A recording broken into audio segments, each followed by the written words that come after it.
By default, all filters that you set in Tableau are computed independently. That is, each filter accesses all rows in your data source without regard to other filters. However, you can set one or more categorical filters as context filters for the view. Hi all, I welcome you to this session on Tableau, and today we are going to talk about how to improve your view performance in Tableau with the help of context filters. Before we begin, let's look at our agenda for today. We're going to start out by discussing a little bit about context filters, and then we are going to move on straight to building them on our Tableau desktop. While we are at it, we are also going to look at how to improve the performance of a context filter by speeding it up and how to edit or remove the filter. With that, we come to the end of our very short agenda. So, what are context filters? You can think of a context filter as being an independent filter. Any other filters that you set are defined as dependent filters because they process only the data that passes through the context filter. Now, you can create a context filter for either of these reasons. First of all, to improve your performance, which is the main objective of having a context filter in the first place. If you set a lot of filters or have a large data source, the queries can be extremely slow. You can set one or maybe two context filters or more context filters to improve the performance. Next, to create a dependent numerical or top N filter. Here I'm talking about determining the top 5, top 10 of a certain category. You can set a context filter to include only the data of your interest and then set a numerical filter on top of it. For example, suppose you're in charge of stationery products for a very large stationery shop chain. Your task is to find out the top 10 pencil brands that sell by profitability for all stores. Now, if the data source is extremely large, you can basically set a context filter to include only pencils or products categorized under pencils. Then you can create a top 5 filter or a top 10 filter by profit and net profit as a dependent filter, which would then process only the data that passes through that context filter. If your Tableau desktop version is post Tableau 9.0, the context filter here no longer create temporary tables except for generic ODBC data sources and a few other customized data sources. So now let's directly move on to creating a context filter on our Tableau desktop. So this example basically walks you through how to create a context filter. Now simply put, to create the context filter, you have to select Add to Context from the context menu of an existing categorical filter. The context is computed once to generate the view, and all other filters are then computed relative to the context. Now this example is going to walk you through how to create a context filter, but for that first you'll be needing to filter a view to show the top 10 products by sales. So we are using the sample superstore data source so that it will be easily available to everybody to follow this tutorial. So firstly, we are going to be creating an initial view, which is going to display the sales for all subcategories sorted from the highest sale to the lowest sale. Yes. So we are going to be taking sales measure, and that's going to be our column. And then we're going to take subcategory from our dimension. That's going to be a row. And right now it's in a very haphazard order. We are going to go ahead and order it in a descending order. Yes. So now we know phones make maximum sales and fasteners make minimum sales. So now what we're going to do, we're going to create a top 10 filter to just show the top selling products. You can create this filter by first dragging this subcategory into the filters shelf right here, and then you will get this filter subcategory dialog box where you can go to this top tab and define what you need from the filter. Yes. So what we're going to do is we're going to filter the top 10 by sum of sales.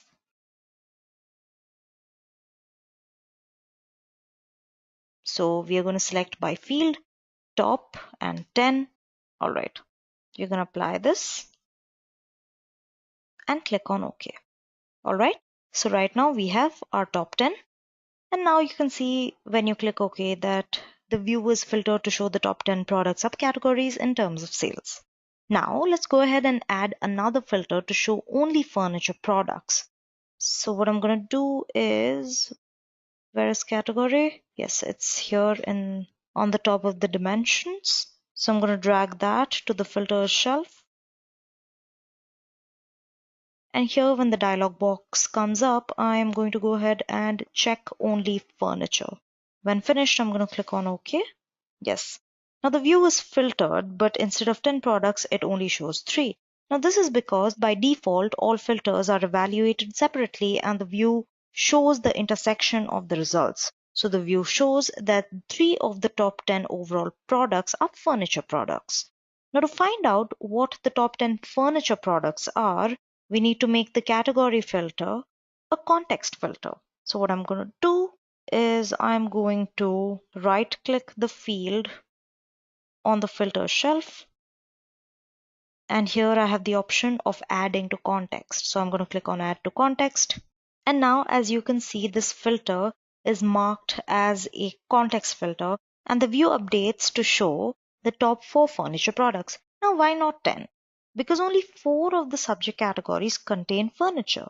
But we now know that the top 10 filter is being evaluated on the results of that particular context. Now here's a couple of tidbits you need to know about context filters. Firstly, they're going to appear at the top of the filters shelf, as you can see, and are identified by a gray color, as again you can see. Now see if I try to rearrange this. It cannot be rearranged in the shelf. In our scenario, the furniture dimension is set to be the context for the view, and the subcategory filter is computed using only the data that passes through the furniture category. Next, let's look at a few ways to improve the performance of context filters. Let's look at a few ways to speed up our context filters. Now, especially on large data sources, there are a few general rules that we usually follow. First, using a single context filter that significantly reduces the size of the dataset is usually much better than applying many context filters. In fact, if a filter does not reduce the size of the dataset by 1/10 or more, it is actually worse to add to the context filter because of the performance cost of computing the context. Next, remember to complete all of your data modeling before creating a context. Changes in the data model, such as converting dimensions to measures, will require recomputing the context, which again will slow down the performance of the view. Next is to set the necessary filters for the context and create the context before adding the fields to the other shelves. Doing this work first makes the queries much faster that are run when you drop the fields on other shelves. And finally, if you want to set a context filter on a date, you can use continuous date. However, if you're using date bins like year of date or context filters on discrete dates, these are usually very effective. Now understand that if your data is heavily indexed, context filters may not provide the best performance improvement and may actually cause slower query performance. Context filters can adversely affect any query performance improvements when you use the Assume Referential Integrity option in the data menu of the data source. Now that we got a knowledge overdose, let's go back to our demo machine and look at how we can modify a context filter. Now there are two ways in which you are going to modify your context filter. One of them is if you want to edit the filter, and second one if you want to remove it. But both of them are done exactly the same way. Now it's fairly simple. All you have to do is go to the filter shelf, check your context filter, which is in gray. You're going to click on this little drop down arrow right here on the right, and there you get a drop down menu where you have options such as edit filter, show filter, clear filter, remove from context, so on and so forth. Now if I go on edit filter, here instead of furniture, I can choose office supplies, and on applying you can see it basically edits my context filter. Okay. Now the second thing is removing from context. In such a scenario, the filter remains on the shelf as a standard filter, And if there comes a situation where other context filters remain on the shelf, a new context is computed. But this category no longer is a context filter, it's a simple filter. And finally, you can remove the field completely from the filter shelf by again clicking on the same arrow and then clearing the filter. Yes? With that, you know all the three ways in which you can modify a context filter. Now, I hope we did a good job in making you understand this little fundamental topic of Tableau Desktop. For people who have spent only a little time with Tableau, I hope you would have benefited a lot from understanding this in your earlier stage. One thing I would suggest is when you face a hindrance, don't hesitate to ask the community for help. The intention of this session was not to look at Tableau's full order of operations, only how it relates to context filters. So here it is, a brief run through the context filters demonstrated by their importance in the Tableau desktop. With that, I close my session. My name is Upasana. Thank you and have a great day.